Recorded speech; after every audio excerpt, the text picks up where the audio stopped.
La oscuridad es total, absoluta.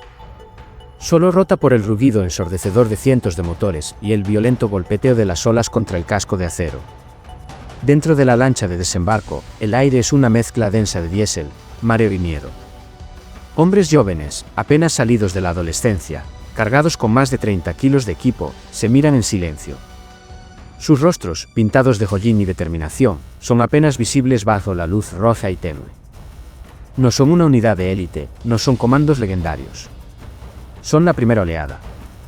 Chicos de granjas de Ohio, oficinistas de Londres, pescadores de Canadá. Y todos comparten el mismo pensamiento no expresado: ¿qué nos espera al otro lado de esa rampa? El mar está furioso, un monstruo helado que sacude la embarcación como si fuera un juguete. El agua salpica sobre sus cabezas, helada, un presario de lo que está por venir. A lo lejos, a través de la bruma y la lluvia, una línea oscura apenas se distingue en el horizonte. Normandía. La costa de Francia. La fortaleza Europa de Hitler. El sargento repasa las últimas instrucciones, pero su voz es un murmullo ahogado por la ansiedad y el estruendo. Cada hombre está solo con sus pensamientos, con las cartas en sus bolsillos y la imagen de sus seres queridos en la mente. Saben que están a punto de participar en la mayor invasión por mar de la historia. Lo que no saben es si sobrevivirán los próximos 10 minutos. La lancha se estremece violentamente al rozar un obstáculo invisible bajo el agua. Los gritos ahogados se mezclan con el chirrido del metal. Están cerca. Demasiado cerca. El oficial al mando levanta la mano, una silueta contra la inminente y grisácea luz del alba. El sonido de las ametralladoras alemanas, un tableteo seco y mortal conocido como la Sierra de Hitler, comienza a desgarrar el aire. Es el sonido de la muerte. La mano del oficial cae. Y con un estruendo metálico que sella su destino, la rampa de desembarco comienza a bajar. El infierno les da la bienvenida. El alba del 6 de junio de 1944 no fue un amanecer de esperanza, sino una cita con el destino, meticulosamente planeada durante más de un año. La operación, bautizada con el nombre en clave de Overlord, era la apuesta más audaz y desesperada de los aliados para abrir un segundo frente en Europa Occidental y aliviar la presión sobre la Unión Soviética en el este.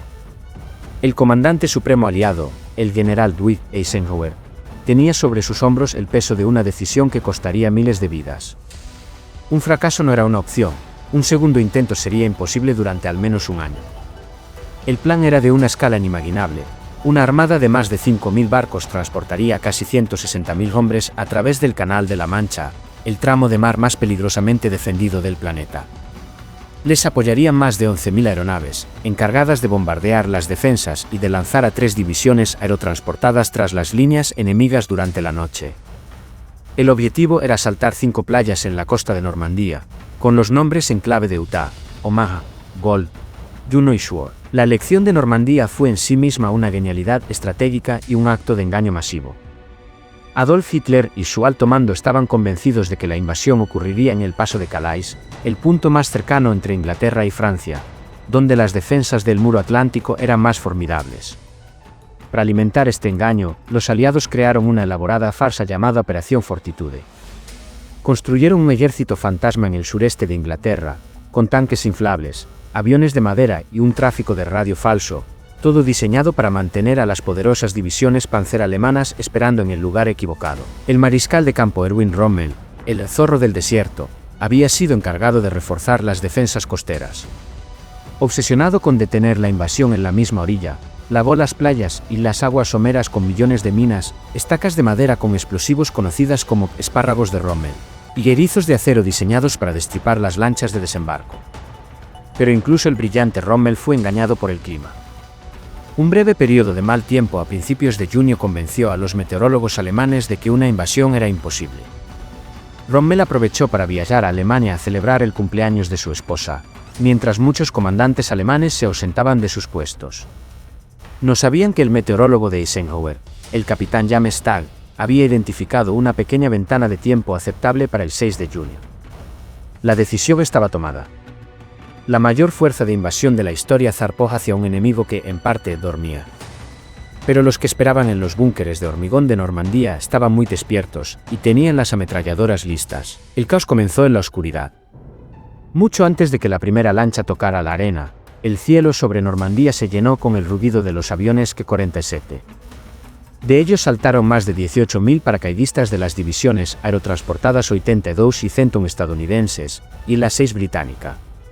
Su misión, sembrar el desconcierto tras las líneas enemigas, asegurar puentes vitales, destruir baterías de artillería y bloquear las rutas de los refuerzos alemanes. Pero el fuerte viento y el intenso fuego antiaéreo dispersaron a los paracaidistas por todo el campo normando.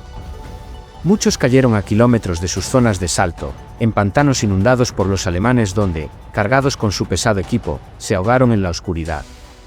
Grupos de hombres quedaron aislados, separados de sus oficiales, con solo un pequeño grillo de juguete como herramienta para encontrar a sus compañeros en la noche. Un clic-clac era la pregunta. 2 clic-clacs en la respuesta de un amigo. Un silencio, el sonido de un cerrojo de fusil Mauser significaba la muerte. A pesar del desorden, pequeños grupos de soldados decididos llevaron a cabo hazañas increíbles.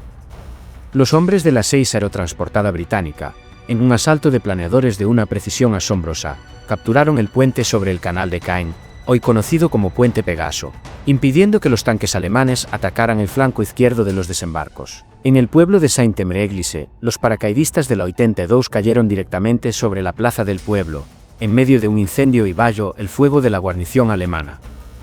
Un paracaidista, John Steele, quedó enganchado en el campanario de la iglesia, donde se hizo el muerto durante horas mientras la batalla se desarrollaba bajo él. Mientras tanto, en el mar, la travesía se convirtió en una tortura. Las olas de más de 2 metros marearon a la gran mayoría de los soldados.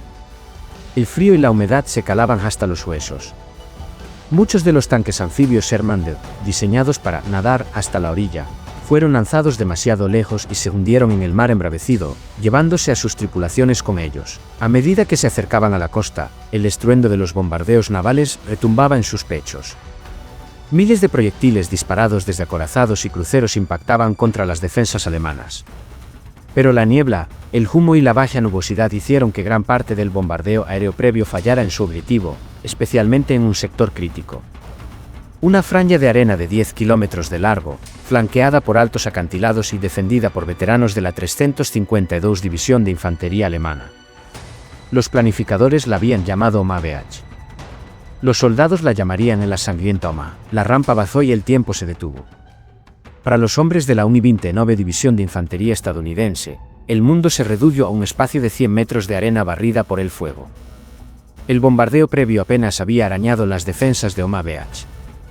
Desde sus posiciones fortificadas en los acantilados, los nidos de ametralladoras alemanas Mi-42 abrían fuego cruzado, desatando un torbellino de plomo a 1.200 balas por minuto. El agua frente a la playa se tiñó de rojo. Las primeras oleadas fueron masacradas antes incluso de poder salir de las lanchas. Los que lograban saltar al agua se encontraban con que era demasiado profunda y se ahogaban por el peso de su equipo. Los que llegaban a la orilla no encontraban refugio. La arena ofrecía la única cobertura, y pronto estuvo sembrada de muertos y moribundos. Los médicos se arrastraban bajo el fuego, intentando desesperadamente salvar vidas mientras ellos mismos se convertían en objetivos. El caos era absoluto. Las unidades se desintegraron. Los oficiales murieron en los primeros segundos.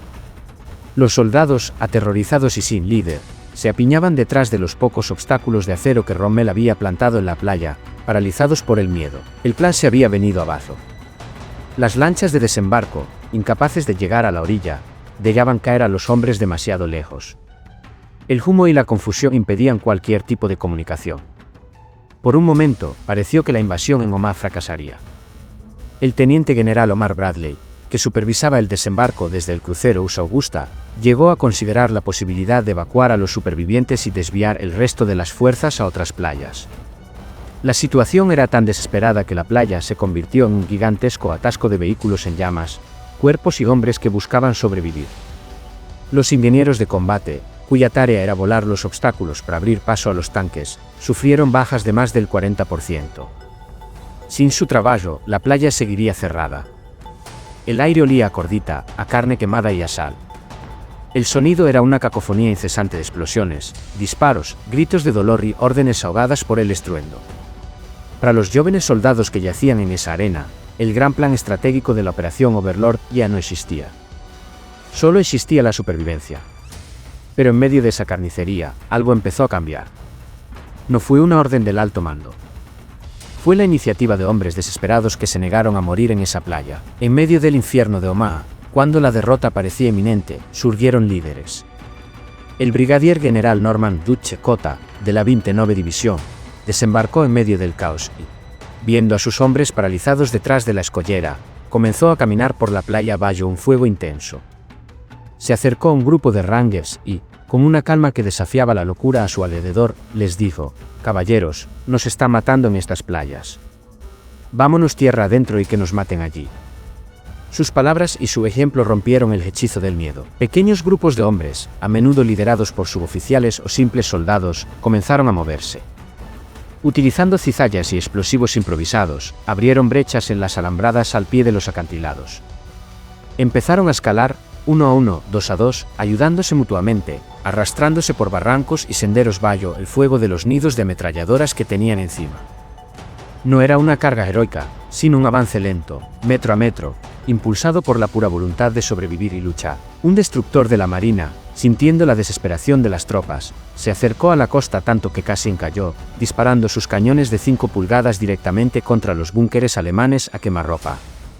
El impacto psicológico y físico de esos proyectiles dio a los hombres en tierra los segundos preciosos que necesitaban. En Pointe du Hoc, un acantilado que se cernía entre las playas de Omaha y Utah, los Rangers del ejército estadounidense llevaron a cabo una de las misiones más audaces del día. Utilizando escalas de bomberos y cuerdas con ganchos disparadas por cohetes, escalaron los acantilados de 30 metros bajo un intenso fuego de granadas y ametralladoras para destruir una batería de cañones de 155 que amenazaba a ambas playas. Al llegar a la cima, descubrieron que los cañones no estaban allí. Los alemanes los habían retirado tierra adentro para protegerlos del bombardeo. Los Rangers se adentraron, encontraron los cañones y los destruyeron con granadas de termita, cumpliendo su misión a un costo terrible. Mientras tanto, en las otras playas, la historia era diferente. En Utah, el desembarco fue un éxito casi milagroso, con muy pocas bajas. Las corrientes habían desviado a las tropas a una zona menos defendida. En las playas británicas y canadienses de Gull, Juno y Sword, la resistencia fue feroz, pero las defensas alemanas no eran tan formidables como en Omaha. Los tanques especializados británicos, como los Funnies de Hobart, una serie de vehículos modificados para limpiar minas, lanzar puentes y destruir búnkeres, demostraron ser increíblemente efectivos. El rumbo de la batalla estaba cambiando, no por un gran movimiento estratégico, sino por miles de actos individuales de coraje y sacrificio a lo largo de 50 millas de costa. Al caer la noche del 6 de junio, ningún objetivo principal del día se había cumplido por completo. La ciudad de Caen, que debía ser capturada el primer día, permanecería en manos alemanas durante semanas de lucha brutal. Las cabezas de playa aún no estaban conectadas y el avance tierra adentro era de apenas unos pocos kilómetros. Pero los aliados estaban en Francia, y estaban allí para quedarse. Cerca de 160.000 soldados habían desembarcado. El muro atlántico de Hitler había sido roto. El precio pagado fue terrible.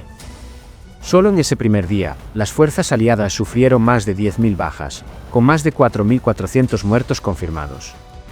En las arenas de Omaha Beach yacían los cuerpos de unos 2.500 estadounidenses. Las cifras alemanas son menos precisas, pero se estima que perdieron entre 4.000 y 9.000 hombres.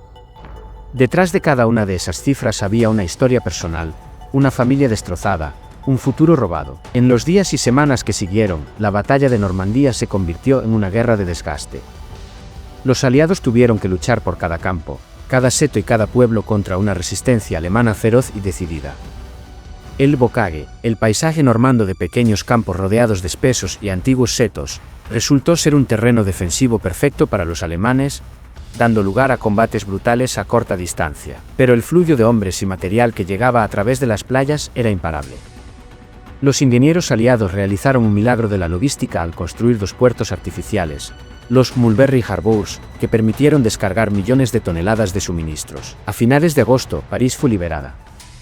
La Operación Overlord fue un éxito. La invasión del Día no ganó la guerra en un solo día, pero fue, sin duda, el principio del fin. Abrió el tan esperado frente occidental, obligando a Hitler a luchar en 2 frentes y sellando el destino del Tercer Reich. El desembarco de Normandía sigue siendo la mayor operación anfibia de la historia, un testimonio de la planificación, el coraje y el sacrificio a una escala casi incomprensible. Nos recuerda que la libertad a menudo exige un precio muy alto, y que fue pagado en su totalidad por una generación de jóvenes en las playas empapadas de sangre de Normandía. El eco de aquel día resuena todavía en los acantilados y las playas de Normandía. En los silenciosos cementerios militares, miles de cruces blancos y estrellas de David se alinean en una simetría perfecta, un recordatorio solemne del coste de la tiranía y el precio de la liberación. Aquellos hombres no lucharon por la conquista, sino por un mundo donde el miedo no fuera un arma de gobierno. Eran hombres corrientes a los que la historia les exigió realizar actos extraordinarios. Y cumplieron. Su legado no está escrito en piedra, sino que se reafirma cada día que vivimos en la libertad que ellos aseguraron. Si estas historias de coraje y sacrificio te conmueven, considera suscribirte a nuestro canal. Continuaremos explorando los momentos que definieron nuestro mundo, para que su memoria nunca se desvanezca. Y mientras reflexionamos sobre su sacrificio, queda una pregunta en el aire: ¿somos dignos del mundo por el que lucharon?